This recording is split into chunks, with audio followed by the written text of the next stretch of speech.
ಬ್ರಾಹ್ಮಿ ಮುಹೂರ್ತ ಅಂದ್ರೆ ಏನು? ಬ್ರಾಹ್ಮಿ ಮುಹೂರ್ತದಲ್ಲೇ ಯಾಕೆ ಎಚ್ಚರಗೊಳ್ಳಬೇಕು ಇರುತ್ತೆ. ಕೆಲವೊಂದು ದೇಶಗಳಲ್ಲಿ ಹಗಲು 5 ಅವರ್ ಇರುತ್ತೆ. ಇನ್ನೂ ಕೆಲವೊಂದು ದೇಶಗಳಲ್ಲಿ 6 ಅವರ್ ಇರುತ್ತೆ. ಸನಾತನ ಹಿಂದೂ ಧರ್ಮ ಭಾರತ ದೇಶದಲ್ಲಿ ಬಹಳ ಬಹಳ ಮುಖ್ಯವಾಗಿ ಕೇಂದ್ರ ಬಿಂದುವಾಗಿದೆ. ಪಿತ ಬ್ರಹ್ಮಾಜಿ ಆ ಎಷ್ಟು 4:30ಯಿಂದ 5:30ವರೆಗೂ ಹರಿಹರರನ್ನು ಸ್ಮರಿಸ್ತಾನೆ. ಓಂ ಶಾಂತಿ ವೀಕ್ಷಕರೇ, ಅಭಿಮಾನಿಗಳೇ, ಗುರುಮಕ್ಕಳೇ, ಭಕ್ತರೇ, ನಿಮ್ಮೆಲ್ಲರೂ ಒಳ್ಳೆದಾಗಲಿ. ಬ್ರಾಹ್ಮಿ ಮುಹೂರ್ತದಲ್ಲಿ ಎಚ್ಚರಗೊಂಡು ಧ್ಯಾನ, ತಪಸ್ಸು, ಯೋಗ, ಜಪ ತಪ ಮಾಡಬೇಕು ಅಂತ ಕೆಲವೊಂದು ಮಹಾತ್ಮರು ಮಹಾಮಹತೆಯರು ತಿಳಿಸ್ಕೊಟ್ಟಿದ್ದಾರೆ. ಬ್ರಾಹ್ಮಿ ಮುಹೂರ್ತ ಅಂದ್ರೆ ಏನು? ಬ್ರಾಹ್ಮಿ ಮುಹೂರ್ತದಲ್ಲೇ ಯಾಕೆ ಎಚ್ಚರಗೊಳ್ಳಬೇಕು? ಆಗಲೇ ಯಾಕೆ ನಾವು ಎಚ್ಚರಗೊಂಡು ಧ್ಯಾನ, ತಪಸ್ಸು, ಯೋಗ ಮಾಡಬೇಕು? ಇದನ್ನು ನಾವು ಇವತ್ತು ಸ್ವಲ್ಪ ಮಾಹಿತಿ ತಿಳ್ಕೊಳ್ಳೋಣ. ವೀಕ್ಷಕರೇ ಗಮನಿಸಿ, ಸೂರ್ಯೋದಯ ಆಗುತ್ತೆ. ಸೂರ್ಯ ಉದಯ ಆಗೋದು ಮುಂಜಾನೆ. ಕೆಲವೊಂದು ದೇಶಗಳಲ್ಲಿ ಮುಂಜಾನೆ. ಯಾವುದೇ ದೇಶದಲ್ಲಿ ಸೂರ್ಯ ಉದಯ ಆದರೆ ಅದನ್ನು ಮುಂಜಾನೆ ಅಂತಾರೆ. ಅದೇ ಸೂರ್ಯ ಸಂಜೆ ಸೂರ್ಯ ಅಸ್ತ ಆದರೆ, ಅಂದರೆ ಅಸ್ತಂಗತ ಆದರೆ, ಕಾಣದೆ ಆದರೆ ಅದನ್ನು ಸೂರ್ಯಾಸ್ತ ಅಂತಾರೆ. ಕೆಲವೊಂದು ದೇಶಗಳಲ್ಲಿ ಹಗಲು ಕೇವಲ 1 ಅವರ್ ಇರುತ್ತೆ. ಕೆಲವೊಂದು ದೇಶಗಳಲ್ಲಿ ಹಗಲು 2 ಅವರ್ ಇರುತ್ತೆ. ಕೆಲವೊಂದು ದೇಶಗಳಲ್ಲಿ ಹಗಲು 5 ಅವರ್ ಇರುತ್ತೆ. ಇನ್ನೂ ಕೆಲವೊಂದು ದೇಶಗಳಲ್ಲಿ 6 ಅವರ್ ಇರುತ್ತೆ. ಇನ್ನು ಉಳಿದಂತೆ ಎಲ್ಲ ಸಮಯ ರಾತ್ರಿ ಇರುತ್ತೆ. ಆದರೆ ಭಾರತ ದೇಶದಲ್ಲಿ ಅರ್ಧಕ್ಕರ್ಧ ಇರುತ್ತೆ. ಸ್ವಲ್ಪ ಹೆಚ್ಚು ಕಡಿಮೆ, ಒಂದು ಅರ್ಧ ಅವರ್, ಮುಕ್ಕಾಲು ಅವರ್ ಹೆಚ್ಚು ಕಡಿಮೆ. ಅರ್ಧಕ್ಕರ್ಧ ಹಗಲು, ಅರ್ಧಕ್ಕರ್ಧ ರಾತ್ರಿ ಇರುತ್ತೆ. ಇದು ನಮ್ಮ ಅದೃಷ್ಟ, ಪುಣ್ಯ. ಸನಾತನ ಹಿಂದೂ ಧರ್ಮ ಭಾರತ ದೇಶದಲ್ಲಿ ಬಹಳ ಬಹಳ ಮುಖ್ಯವಾಗಿ ಕೇಂದ್ರ ಬಿಂದುವಾಗಿದೆ ಇಡೀ ಜಗತ್ತಿಗೆ. ಕಾರಣ ಅಷ್ಟೇ, ಇಲ್ಲಿನ ಒಂದು ಸುಂದರವಾದ ಸಮತೋಲನ ವಾತಾವರಣ. ಈ ಕಾರಣಕ್ಕಾಗಿ ಇಲ್ಲಿ ಸಾಂಬಾರ ಪದಾರ್ಥಗಳು ಅಂದರೆ ಸಾಮಾನ್ಯವಾಗಿ ಲವಂಗ, ಚಕ್ಕೆ ಲವಂಗ, ಗಸಗಸೆ, ಸಾಂಬಾರ ಪದಾರ್ಥಗಳು ಇನ್ನೂ ಅನೇಕ, ಮೆಣಸು, ಕರಿಮೆಣಸು ಅಂತಿರಲ್ಲ, ಹೀಗೆ ಸಾಕಷ್ಟು ರೀತಿಯ ಸಾಂಬಾರ ಪದಾರ್ಥಗಳು, ಸಾಕಷ್ಟು ರೀತಿಯ ಗಿಡಮೂಲಿಕೆಗಳು, ಸಾಕಷ್ಟು ರೀತಿಯ ಆರೋಗ್ಯಕ್ಕೆ ಬೇಕಾದಂಥ ಕಾಯಿ ಪಲ್ಯಗಳು, ಹಣ್ಣು ಹಂಪಲುಗಳು, ಇದೆಲ್ಲವೂ ಭಾರತ ದೇಶದಲ್ಲಿ ಸಮತೋಲನ ವಾತಾವರಣದಲ್ಲಿ ಬೆಳೆಯುತ್ತದೆ. ಇಂಥ ವಾತಾವರಣದಲ್ಲಿ ನಾವು ಈ ಆಹಾರ ಪದಾರ್ಥಗಳನ್ನು ತಿಂದ್ಕೊಂಡು ಇಲ್ಲಿ ನಾವು ಅನಾದಿ ಕಾಲದಿಂದ ವಂಶ ಪಾರಂಪರವಾಗಿ ಇನ್ನೂ ನಾವು ನಮ್ಮ ಮುಂದೆ ಇಲ್ಲಿ ಪೀಳಿಗೆ ಬೆಳೆಯುತ್ತೆ. ಆದರೆ ಇಲ್ಲಿ ಒಂದು ಒಳ್ಳೆಯ ವಾತಾವರಣ ಇರೋದ್ರಿಂದಲೇ ಅನಾದಿ ಕಾಲದಲ್ಲಿ ಋಷಿಮುನಿಗಳು, ಸಿದ್ಧರು, ಮಹಾಮಾತೆಯರು ಒಂದು ಒಳ್ಳೆಯ ಜ್ಞಾನವನ್ನು ಪಡ್ಕೊಂಡ್ರು. ಯಾಕೆ ಅಂದರೆ ಅವರ ಬ್ರೈನು, ಮೆದುಳು ಸಾಮರ್ಥ್ಯ, ನರನಾಡಿಗಳ ಸಾಮರ್ಥ್ಯ, ಅವರಲ್ಲಿರ್ತಕ್ಕಂಥ ಒಂದು ಶೆಲ್ಸ್ ಅಂತೀವಿ, ಜೀವಕೋಶಗಳ ಸಾಮರ್ಥ್ಯ, ಆರೋಗ್ಯದ ಸಾಮರ್ಥ್ಯ ಅತಿ ಹೆಚ್ಚಾಗಿ ದೀರ್ಘಾಯುಷ್ಯವಂತರಾಗಿ, ಹಾಗೆ ಅವರಲ್ಲಿರ್ತಕ್ಕಂಥ ಒಳ್ಳೆಯ ಗುಣಗಳು ಇಲ್ಲಿನ ವಾತಾವರಣಕ್ಕೆ ತಕ್ಕಂತೆ ಸಮತೋಲನವಾಗಿ ಇರ್ತಿತ್ತು. ಸಮತೋಲನವಾಗಿ ಅವರ ಗುಣಗಳು ಇರ್ತಿತ್ತು ಒಳ್ಳೆಯ ರೀತಿಯಲ್ಲಿ. ಇಂಥ ವಾತಾವರಣದಲ್ಲಿ ನಾವೀಗ ಮುಂಜಾನೆ ಬ್ರಾಹ್ಮಿ ಮುಹೂರ್ತ ಅಂತೀವಿ. ಆ ಬ್ರಾಹ್ಮಿ ಮುಹೂರ್ತ ಬೆಳಗ್ಗೆ 5:30 ಇರ್ಬೋದು, 4:15 ಇರ್ಬೋದು, 3:30 ಇರ್ಬೋದು. ಇದೆಲ್ಲವೂ ಬ್ರಾಹ್ಮಿ ಮುಹೂರ್ತನೇ. ಮುಂಜಾನೆ 3:30, 4:15, 5:30. ಆದರೆ ಪರಮಶಿವನು ಶ್ರೀಮನ್ನಾರಾಯಣನ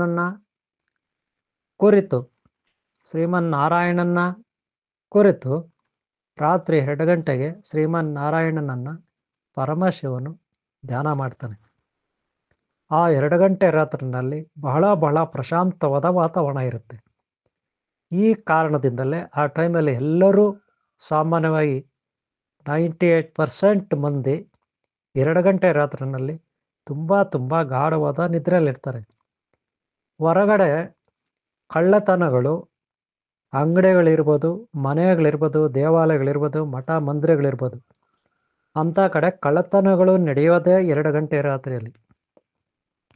2 ಗಂಟೆ ರಾತ್ರಿನಲ್ಲಿ ಯಾಕಪ್ಪ ಕಳ್ಳತನಗಳು ನಡೆಯುತ್ತೆ ಅಂದರೆ, ಕಳ್ಳಕಾಕರು ಯಾಕಪ್ಪ ಆ ಸಮಯವನ್ನೇ ಆಯ್ಕೆ ಮಾಡ್ಕೊಳ್ತಾರೆ ಅಂದರೆ, ಅದು ಬಹಳ ಪ್ರಶಾಂತವಾದ ವಾತಾವರಣ.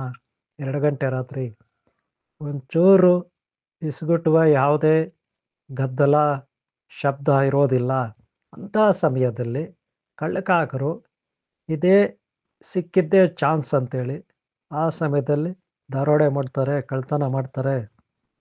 ಯಾಕೆ ಅಷ್ಟು ಪ್ರಶಾಂತವಾಗಿ 2 ಗಂಟೆ ರಾತ್ರಿ ಇರುತ್ತೆ ಅಂದರೆ, ಅದು ಒಂದು ಒಳ್ಳೆಯ ಆ ಶಿವನ ಮುಹೂರ್ತ, ಸದಾಶಿವನ ಮುಹೂರ್ತ, ಯೋಗೀಶ್ವರನ ಆದಿಯೋಗಿ ಮುಹೂರ್ತ ಅದು.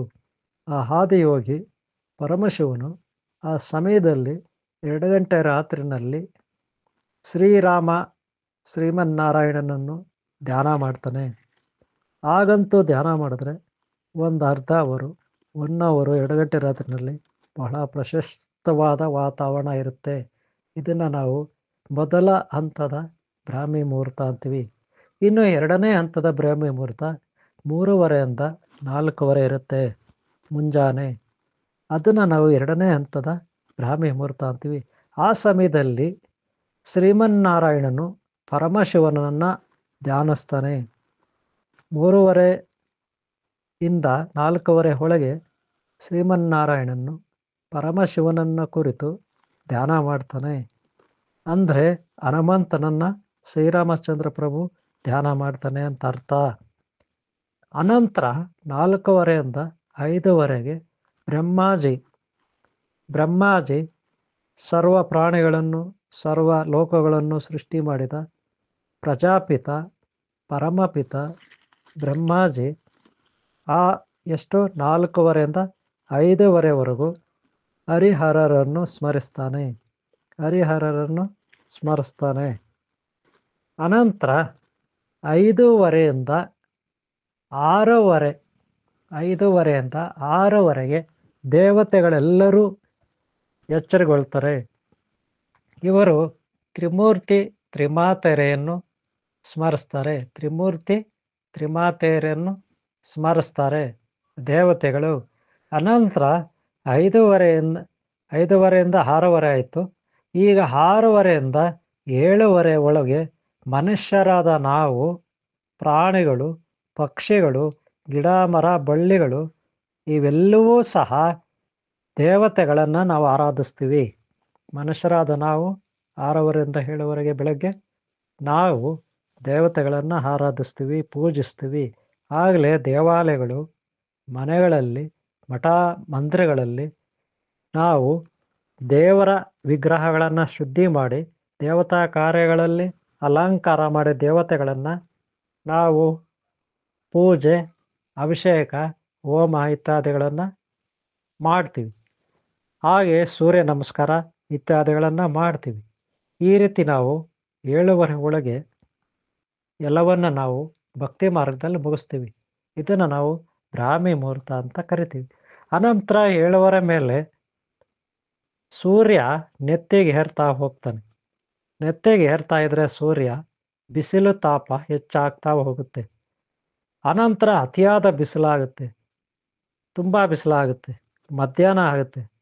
ಅನಂತರ ಮತ್ತೆ ಸೂರ್ಯ ಅಸ್ತದ ಕಡೆ ಸಾಗ್ತಾನೆ.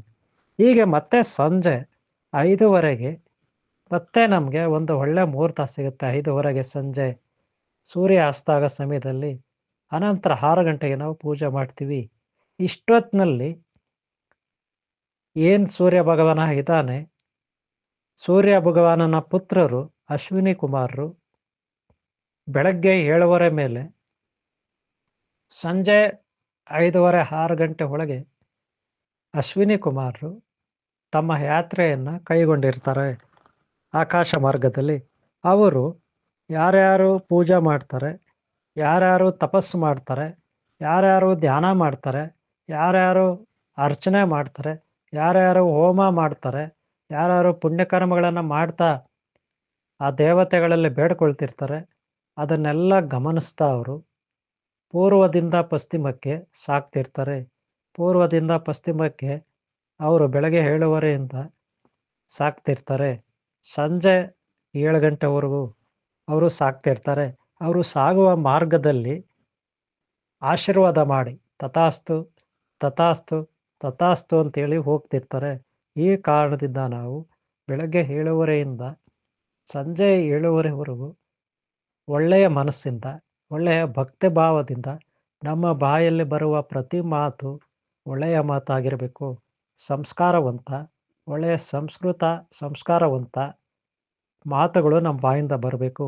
ಈ ರೀತಿ ಬಾಯಿಂದ ಬರುವ ಮಾತುಗಳು, ಬಾಯಿಂದ ಬರುವ ಶಿವನ ಧ್ಯಾನ, ಹರಿಯ ಧ್ಯಾನ, ಬ್ರಹ್ಮಾಜಿ ಶಕ್ತಿಯ ಧ್ಯಾನ, ಸಚ್ಚಿಂದ್ರಾದಿ ದೇವತೆಗಳ ಧ್ಯಾನ, ಓಂ ಶ್ರೀ ಸಿದ್ಧಿ ಬುದ್ಧಿ ಧೂಮ್ರಕೇತು ಕಲ್ಗೆ ಚಿಂತಾರ ವಿದ್ಯಾ ಮಹಾಗಣಪತಿಯಿಂದ ಹಿಡಿದು ಶ್ರೀ ವಿಲ್ಲಿಮಠ ದೇವಸ್ಥಾನ ಮತ್ತು ಕುಮಾರಸ್ವಾಮಿವರೆಗೂ ಎಲ್ಲ ನಮ್ಮ ಹಿತೈಷಿ ದೇವತೆಗಳ ಧ್ಯಾನ, ಹಿತೈಷಿ ಮಾತಾಪಿತಾ ಪೂರ್ವಜರ ಧ್ಯಾನ, ಹಿತೈಷಿ ಗುರುಶಕ್ತಿಯ ಧ್ಯಾನ, ಹಿತೈಷಿ ಬಂಧು ಮಿತ್ರರ ಧ್ಯಾನ, ಈ ಪ್ರಕೃತಿಯ ಧ್ಯಾನವನ್ನು ನಾವು ಮಾಡಬೇಕು.